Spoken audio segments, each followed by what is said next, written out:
পবিত্র মাহে রমজান উপলক্ষে ইসলামিক অনুষ্ঠান ডিজাইন স্টুডিও আলোকিত জীবনের পথে। আসসালামু আলাইকুম ওয়া রাহমাতুল্লাহি ওয়া বারাকাতুহু। নাহমাদুহু ওয়া নুসাল্লি আলা রাসূলিহিল কারীম, আম্মা বা'দ। ফাআউযু বিল্লাহি মিনাশ শাইতানির রাজীম। বিসমিল্লাহির রাহমানির রাহিম। ইয়া আইয়ুহাল্লাযীনা আমানু কুতিবা আলাইকুমুস সিয়াম কামা কুতিবা আলাল্লাযীনা মিন ক্বাবলিকুম লাআল্লাকুম তাত্তাকুন। وقال النبي صلى الله عليه وسلم يا أيها الناس قد أظلكم شهر مبارك شهر فيه ليلة خير من ألف شهر أو كما قال النبي صلى الله عليه وسلم। সম্মানিত দর্শক, যে যেখান থেকে দেখছেন, আপনাদের সকলের প্রিয় চ্যানেল News71.tv পর্দায় আপনাদের সবাইকে জানাই আন্তরিক মুবারকবাদ, প্রীতি ও শুভেচ্ছা। শুরু করছি মাহে রমাজানের আগমনী বার্তা এবং তার গুরুত্ব আলোচনা। আল্লাহ সুবহানাহু ওয়া তাআলা পবিত্র কোরআনে হাকিমে সূরাতুল বাকারা ইরশাদ ফরমান, ইয়া আইয়ুহাল্লাযীনা আমানু কুতিবা আলাইকুমুস সিয়াম কামা কুতিবা আলাল্লাযীনা মিন ক্বাবলিকুম লাআল্লাকুম তাত্তাকুন। হে ঈমানদারগণ, তোমাদের উপর রমাদানের রোজা ফরজ করা হয়েছে, যেমনিভাবে তোমাদের পূর্ববর্তী যারা ছিল, যে সমস্ত উম্মত ছিল, তাদের উপরও ফরজ করা হয়েছিল, যাতে করে তোমরা মুত্তাকি হতে পারো, তাকওয়াবান হতে পারো। প্রিয় দর্শক, তাকওয়া এমন এক গুরুত্বপূর্ণ অমূল্য সম্পদ, যেই মুমিনের জীবনে এই তাকওয়া আসবে, আল্লাহ সুবহানাহু ওয়া তাআলা তাকে অত্যন্ত মোহাব্বত করেন, ভালোবাসেন। কোরআনে হাকিমে আল্লাহ তাআলা অসংখ্য জায়গায় ইরশাদ করেছেন, ইন্নাল্লাহা ইউহিব্বুল মুত্তাকিন, নিশ্চয়ই আল্লাহ তাআলা মুত্তাকি বান্দাদেরকে অত্যাধিক ভালোবাসেন। তো মাহে রমাদান আমাদের সামনে হাতছানি দিচ্ছে, আমরা একেবারে দ্বার প্রান্তে চলে এসেছি। এই মাহে রমাদান এসেছে আমাদেরকে মুত্তাকি বানানোর জন্য। মাহে রমাদানের যদি একটি উপমা আপনাদের সামনে পেশ করি, মহা সমুদ্রের মধ্যে কেউ যদি নিজের অঙ্গুলি ঢুকিয়ে আবার উঠায়, এক ফোঁটা পানি আসবে। 11 বার ঢুকানোর কারণে 11 ফোঁটা পানি আসবে। এটা হলো বাকি 11 মাসের দৃষ্টান্ত। আর রমাদানের দৃষ্টান্ত হলো গোটা সমুদ্র। সুবহানাল্লাহ। আল্লাহ তাআলা এই মাসের মধ্যে এত বেশি রহমত, এত বেশি মাগফিরাত, এত বেশি নাজাত করতে থাকেন। রাসূল করিম সাল্লাল্লাহু আলাইহি ওয়াসাল্লাম হাদিসে ইরশাদ ফরমান, মান সামা রমাদানা ঈমানান ওয়া ইহতিসাবা গুফিরা লাহু মা তাকদ্দামা মিন যামবিহি। যে ব্যক্তি মাহে রমাদানের রোজা ঈমান সহ এবং আল্লাহ তাআলার কাছ থেকে বিনিময়ের আশায়, নাম্বার 1 ঈমান থাকতে হবে, নাম্বার 2 আল্লাহ তাআলার কাছ থেকে পুরস্কারের আশা থাকতে হবে।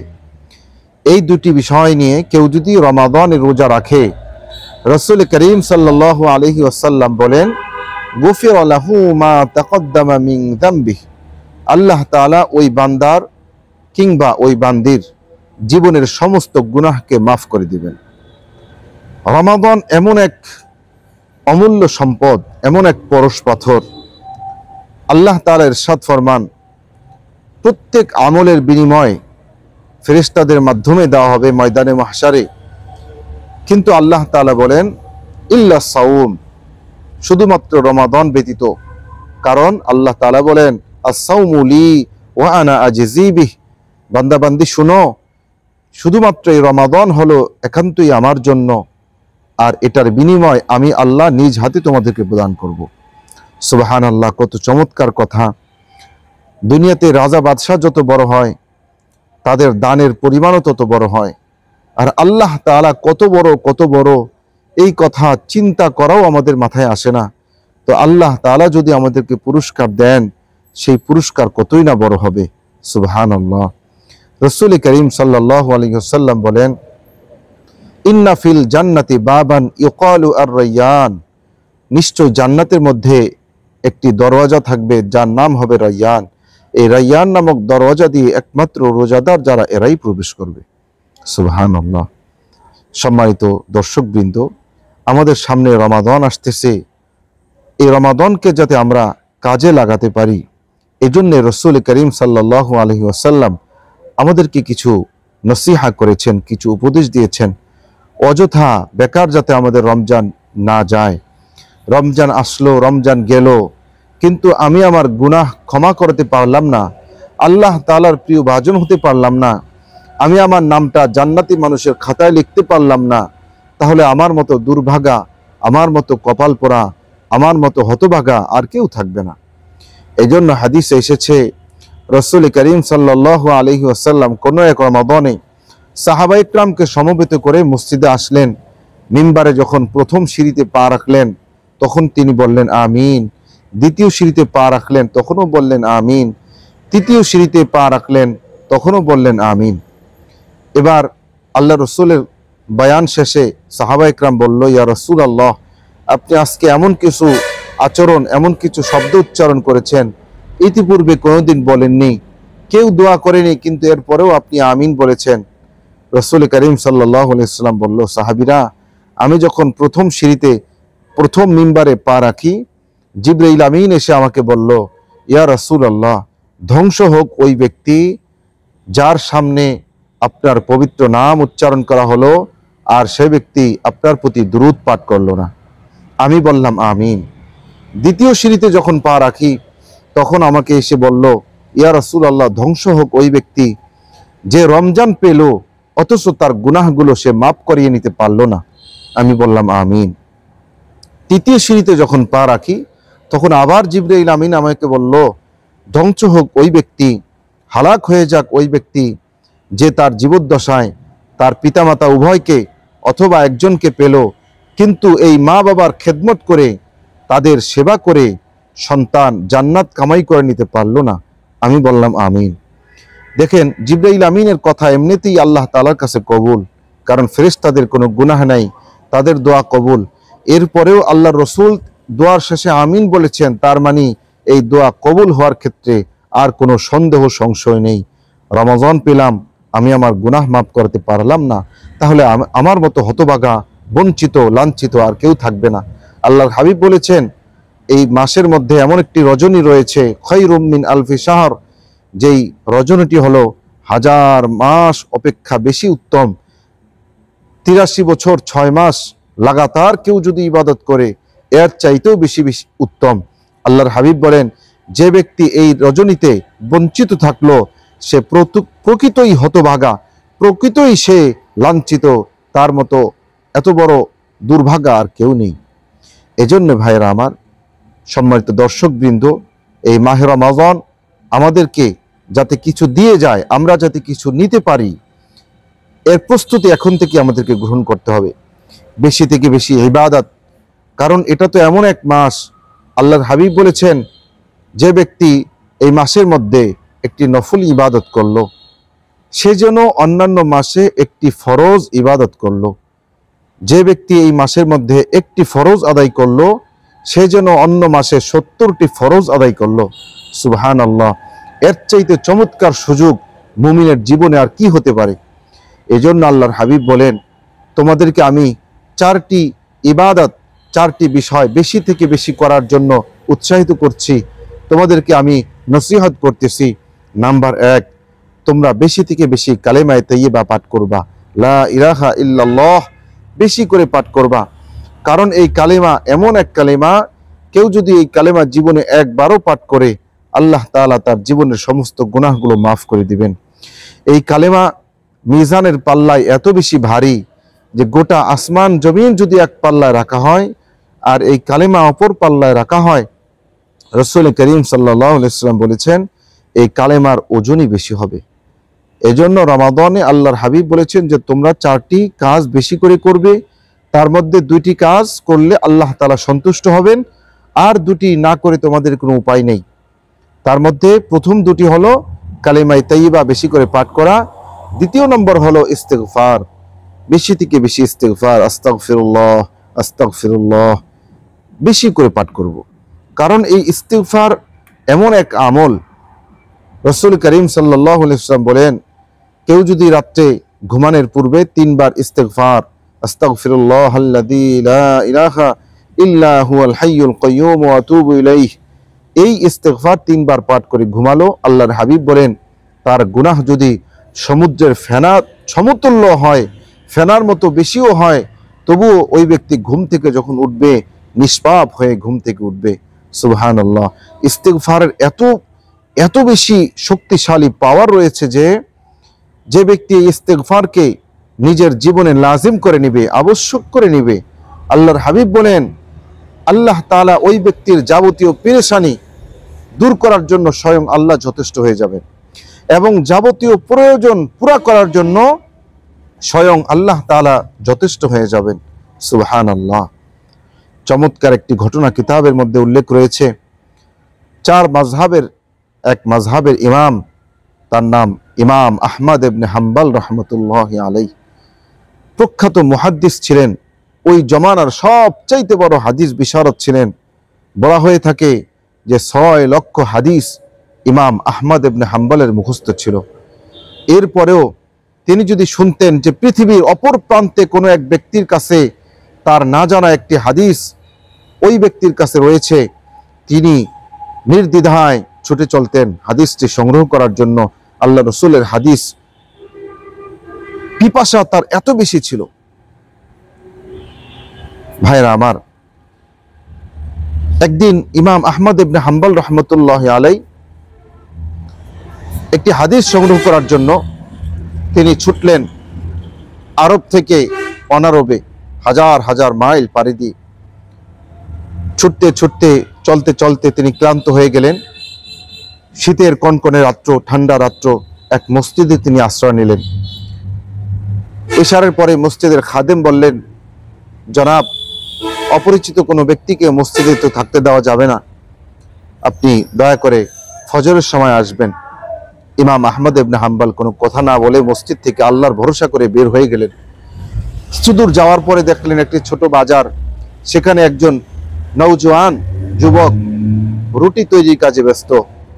ইমাম আহমদ ইবনে হাম্বল চিন্তা করলো যে আমি তার কাছে যাই, গিয়ে দেখি কোনো ব্যবস্থা আছে কিনা। তো নওজোয়ানকে গিয়ে সালাম দিল। ইমাম আহমদ ইবনে হাম্বল গিয়ে বলল, নওজোয়ান, আমি একজন মুসাফির, আমাকে রাতটুকু আশ্রয় দেওয়া যায় তোমার দোকানে? নওজোয়ান বলল, জনাব, কোনো সমস্যা নেই, আমার থাকার জায়গা রয়েছে, আপনি সেখানে থাকুন। ইমাম আহমদ ইবনে হাম্বল শীত নিবারণের জন্য কিছুক্ষণ নওজোয়ানের রুটি বানানোর যে তন্দুরি রয়েছে তার পাশে কিছুক্ষণ অপেক্ষা করলো। আশ্চর্য হয়ে দেখলো যে নওজোয়ান যখন রুটি বেলতেছে, খামিরা তৈরি করতেছে, তখনও সে চুপি চুপি বলতেছে আস্তাগফিরুল্লাহ। যখন সে রুটি বেলতেছে তখনও বলতেছে আস্তাগফিরুল্লাহ। রুটি তন্দুরি দিচ্ছে তখনও বলতেছে আস্তাগফিরুল্লাহ। অনবরত এই আমল করতেছে। ইমাম আহমদ ইবনে হাম্বল রাহমাতুল্লাহ আলাইহি তার কৌতূহল ধরে রাখতে না পেরে প্রশ্ন করলো, নওজোয়ান, তুমি যে সারাক্ষণ শুধু ইস্তেগফার পাঠ করতেছো, তুমি ইস্তেগফার পাঠ করে কি ফায়দা তুমি পেয়েছো? নওজোয়ান মুস্কি হেসে বলল, আগন্তুক মুসাফির, আপনি কে আমি জানি না, কিন্তু এই ইস্তেগফার আমি বেশি থেকে বেশি পাঠ করার কারণে আল্লাহ তাআলা আমাকে এমন এক অমূল্য সম্পদ দান করেছেন যে আমি কোনো দোয়া মুখ দিয়ে বের হতে দেরি, আল্লাহ তাআলা ওই দোয়া কবুল করতে দেরি করেন না, যাকে মুস্তাজাবুদ দাওয়াত বলা হয়। ইমাম আহমদ ইবনে হাম্বল আবেগ আপ্লুত হয়ে পড়ল, বলল, নওজোয়ান, তাই নাকি? নওজোয়ান বলল, আগন্তুক, হ্যাঁ তাই, তবে একটি দোয়া আল্লাহ তাআলা আমার এখনো কবুল করেননি, আশা করি অতি শীঘ্রই কবুল করবেন। ইমাম আহমদ ইবনে হাম্বল আশ্চর্য হয়ে বলল যে কোন দোয়াটি তোমার এখনো কবুল হয় নাই? নওজোয়ান বলল, আগন্তুক, আমার দিলের অনেক বড় তামান্না, অনেক বড় ইচ্ছা যে আমি এই জামানার সবচাইতে বড় মুহাদ্দিস ইমাম আহমদ ইবনে হাম্বল রাহমাতুল্লাহি আলাইহির সাথে দেখা করব, তার সাথে মুলাকাত করব, কিন্তু এই দোয়াটা আল্লাহ তাআলা এখনো কবুল করেন নাই। ইমাম আহমদ ইবনে হাম্বল বলল, নওজোয়ান, তোমার ইস্তেগফারের এত পাওয়ার যে তোমার দোয়া তো আল্লাহ অবশ্যই কবুল করেছেন, তুমি গিয়ে কেন দেখা করবে? তোমার ইস্তেগফারের আমলের কারণে স্বয়ং আহমদ ইবনে হাম্বলকে তোমার কাছে আল্লাহ তাআলা উপস্থিত করে দিয়েছেন। আমি হলাম ইমাম আহমদ ইবনে হাম্বল। নওজোয়ান আল্লাহর ওলি মুহাদ্দিস আহমদ ইবনে হাম্বলের কপালে চুমু খেলেন, বললেন, হযরত, আমার আর কোনো দিলের আশা নাই, আল্লাহ তাআলা আমার সব আশা পূরণ করে দিয়েছেন। এই ইস্তিগফারের এত বড় আমল, এত বড় পাওয়ার একটি আমল, আল্লাহর হাবিব বলেছেন এটা তোমরা রমজান মাসে বেশি থেকে বেশি পাঠ করবা, কারণ রমজান পেলা গুনাহ যদি মাফ করাতে না পারো তাহলে তোমার জন্য ধ্বংস অনিবার্য। এই হলো দুটি আমল যেগুলা করলে আল্লাহ তাআলা সন্তুষ্ট হয়ে যাবেন। আর যেই দুই আমল করলে আল্লাহ তাআলা কাছে আমাদের দোয়া না করে কোনো উপায় নেই, এই দোয়া দুটো বা এই চাওয়া দুটো আমরা জানবো। তার আগে নিচ্ছি ছোট্ট একটি বিরতি, আমাদের সঙ্গেই থাকবেন, বিরতির পরে আবার আসছি।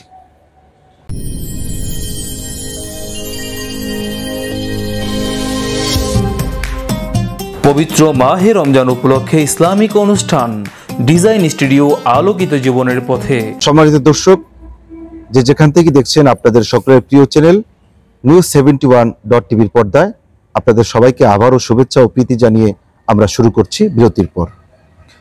আমরা আলোচনা করতেছিলাম যে রাসূল করিম সাল্লাল্লাহু আলাইহি ওয়াসাল্লাম বলেছেন যে 4টি কাজ তোমরা বেশি করে করবা, তার মধ্যে দুটি এমন যে দুটি করলে তোমাদের রব তোমাদের প্রতি সন্তুষ্ট হয়ে যাবেন, খুশি হয়ে যাবেন, আর দুটি এমন যেগুলো না করে তোমাদের কোনো উপায় নেই।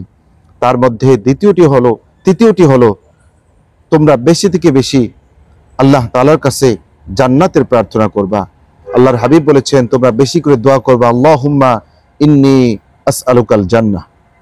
ভাইরা আমার, জান্নাত এমন এক নিয়ামতের স্থান, এখানে কেউ যখন প্রবেশ করবে তার জিন্দেগির সমস্ত ক্লান্তি, সমস্ত দুঃখ, সমস্ত বেদনা সবকিছু সে ভুলে যাবে। রাসূল করিম সাল্লাল্লাহু আলাইহি ওয়াসাল্লাম বলেছেন তোমরা যখন জান্নাতের জন্য প্রার্থনা করবা তখন তোমরা জান্নাতুল ফিরদাউসের জন্য প্রার্থনা করবা, কারণ আল্লাহ তাআলা 8টি জান্নাত তৈরি করেছেন, এর মধ্যে সবচেয়ে উৎকৃষ্ট জান্নাত হলো জান্নাতুল ফিরদাউস, যেটা স্বয়ং আল্লাহ তাআলার আরশে আজিমের নিচে অবস্থিত, তার উপরেই আল্লাহ তাআলার সম্মানিত আরশ। এই জান্নাতের নাজ নিয়ামতের কথা কোনো মানুষ চিন্তাও করতে পারেনি। রাসূল করিম সাল্লাল্লাহু আলাইহি ওয়াসাল্লাম হাদিসে কুদসিতে ইরশাদ ফরমান, আল্লাহ তাআলা বলেছেন আ'দাততু লিইবাদিয়াস সালিহিন, আমি আমার নেককার বান্দাদের জন্য যা তৈরি করে রেখেছি, মা লা আইনুন রাআত, চক্ষু কোনোদিন সেই নিয়ামত দেখেনি, ওয়ালা উযুনুন সামিআত, কোনো কান কোনোদিন সেই নিয়ামতের কথা শুনেনি, ওমা খতরা আলা কলবি বাশার, কোনো মানুষের হৃদয় ওই নিয়ামতের কথা কল্পনাও করতে পারেনি। আল্লাহ তাআলা এত চমৎকার জান্নাত তৈরি করে রেখেছেন আমাদের জন্য, যারা নেককার বান্দা তাদের জন্য, যারা আমল করে তাদের জন্য। এজন্য আমরা এই রমাদানে বেশি থেকে বেশি জান্নাতের জন্য প্রার্থনা করব, কারণ হাদিসে আসছে রমজান শুরু হতে দেরি জান্নাতের সব কয়টা দরজা আল্লাহ তাআলা খুলে দিতে দেরি করেন না। সারা বছর আল্লাহ তাআলা এই জান্নাতকে সাজাইতে থাকেন শুধুমাত্র রমাদানের জন্য। আর রমজান আসতে দেরি জাহান্নামের দরজাগুলো আল্লাহ তাআলা বন্ধ করতে দেরি করেন না। এজন্য 3 নম্বর যে বিষয়টি সেটি হলো আমরা জান্নাতের জন্য প্রার্থনা করব, আল্লাহুম্মা ইন্নী আসআলুকাল জান্নাহ। কেউ যদি আরবি না পারি কোনো সমস্যা নাই, আমরা বাংলায় বলবো। আমাদের সকলের হৃদয়ের কথা আল্লাহ তাআলা বুঝেন, আল্লাহ তাআলা শুনেন।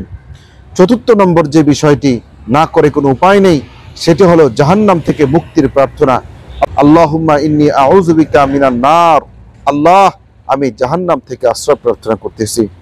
অথবা আল্লাহুম্মা আজিরনি মিনান নার, আল্লাহ আপনি আমাকে জাহান্নাম থেকে মুক্তি দিয়ে দেন। ভাইরা আমার, এই জাহান্নাম থেকে মুক্তির প্রার্থনা এতই গুরুত্বপূর্ণ যে আল্লাহ তাআলা রহমানের গোলাম কারা এই পরিচয় কোরআনে হাকিমে দিয়েছেন। সেখানে আল্লাহ তাআলা বলেছেন আল্লাযীনা ইয়াবিতুনা লিরাব্বিহিম সুজদান ওয়া কিয়ামা, আমার গোলাম রহমানের প্রিয় গোলাম হলো তারা যারা রাতের অধিকাংশ সময় আল্লাহ তাআলার সামনে নামাজ পড়ে দণ্ডায়মান অবস্থায় কোরআন তেলাওয়াত করে জিকির আজকার করে কাটিয়ে দেয়, তারা হলো আমার রহমানের প্রিয় গোলাম। এবং আরেকটি গুণের কথা বলেছেন আল্লাযীনা ইয়াকুলুনা রাব্বানা সরিফ আন্না আযাবা জাহান্নাম ইন্না আযাবাহা কানা গরামা, যা আমার প্রিয় গোলাম হলো তারাই যারা আমার কাছে বলে হে আমাদের পরওয়ারদিগার আমাদেরকে জাহান্নামের আযাব থেকে মুক্তি দিয়ে দেন। জাহান্নামের শাস্তি কত ভয়ঙ্কর, কত কষ্টদায়ক কোনো মানুষ সেটা কল্পনাও করতে পারেনি। রাসূল করিম সাল্লাল্লাহু আলাইহি ওয়াসাল্লাম মেরাজ থেকে আসার পরে বলেছে সাহাবীরা আমি যে ভয়ঙ্কর জাহান্নাম দেখে এসেছি, এই কথা এই দৃশ্য কেউ যদি দেখতা তাহলে সকলেই তোমরা চিরদিনের জন্য হাসি বন্ধ করে দিতা, শুধু কাঁদতে থাকতা। এজন্য রমাদানে যেই কাজটি আমাকে বেশি থেকে বেশি করে করতে হবে, জাহান্নাম থেকে মুক্তির প্রার্থনা। রাসূল করিম সাল্লাল্লাহু আলাইহি ওয়াসাল্লাম বলেছেন, যে ব্যক্তি ফজরের পরে 7 বার আল্লাহুম্মা আজিরনি মিনান নার পাঠ করে সারা দিনের মধ্যে ওই ব্যক্তি মারা গেল, তো সে জাহান্নাম থেকে মুক্তি পেয়ে গেল। মাগরিবের পরে কেউ যদি আবার 7 বার পাঠ করে সারা রাত্রের মধ্যে এই ব্যক্তি কোনো সময় মারা গেল, এই ব্যক্তিকে আল্লাহ তাআলা জাহান্নামের আযাব থেকে মুক্তি দিয়ে দিবেন, জান্নাত দিয়ে দিবেন। এজন্য আমার সম্মানিত দর্শকবৃন্দ, আপনাদের সকলের কাছে আকুল প্রার্থনা, এই মাহে রমাদান যাতে আমাদের অযথা অবহেলায় না কাটে, হেলা খেলায় না কাটে, শুধু ইফতার পার্টি, সেহরি পার্টি এগুলো করেই যাতে আমাদের রমজান শেষ না হয়ে যায়। এমনও তো হতে পারে এই রমাদান আমি আমার জীবনে আর কোনোদিন পাবো না। আল্লাহ তাআলা আমাদের সবাইকে আমল করার তৌফিক দান করেন। এতক্ষণ আপনারা আমাদের সঙ্গে থাকার জন্য আপনাদের সবাইকে জানাই অসংখ্য শুকরিয়া। জাযাকাল্লাহু খাইরান।